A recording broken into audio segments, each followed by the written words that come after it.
Murphville Heritage Rally opened in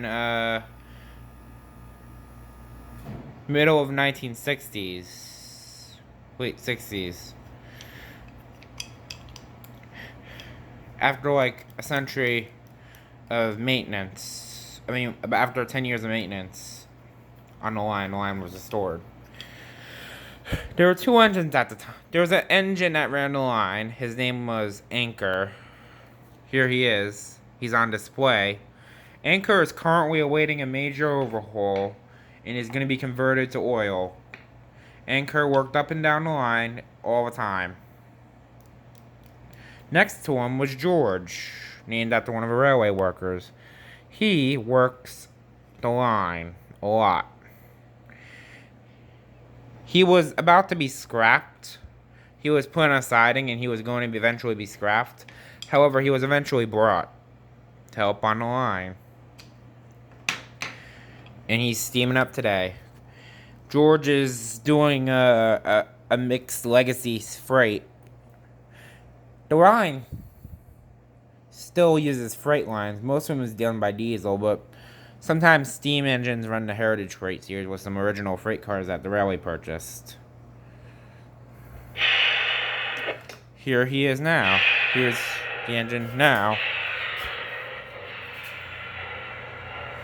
Here he is. This engine worked in upstate Pennsylvania.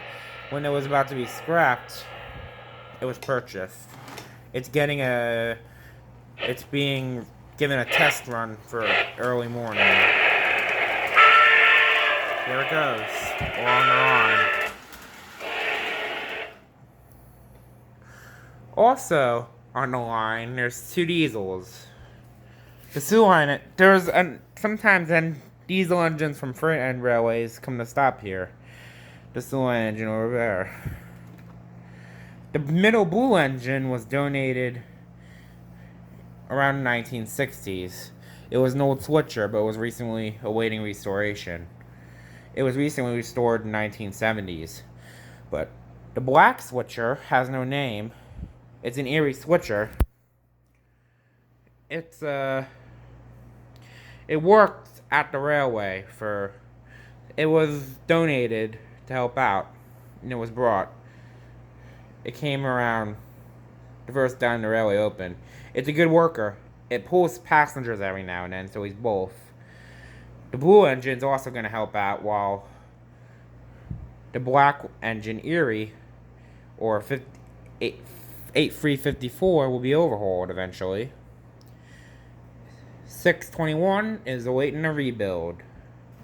And Anchor is going to be hopefully returned to service in the next 2-3 years, hopefully.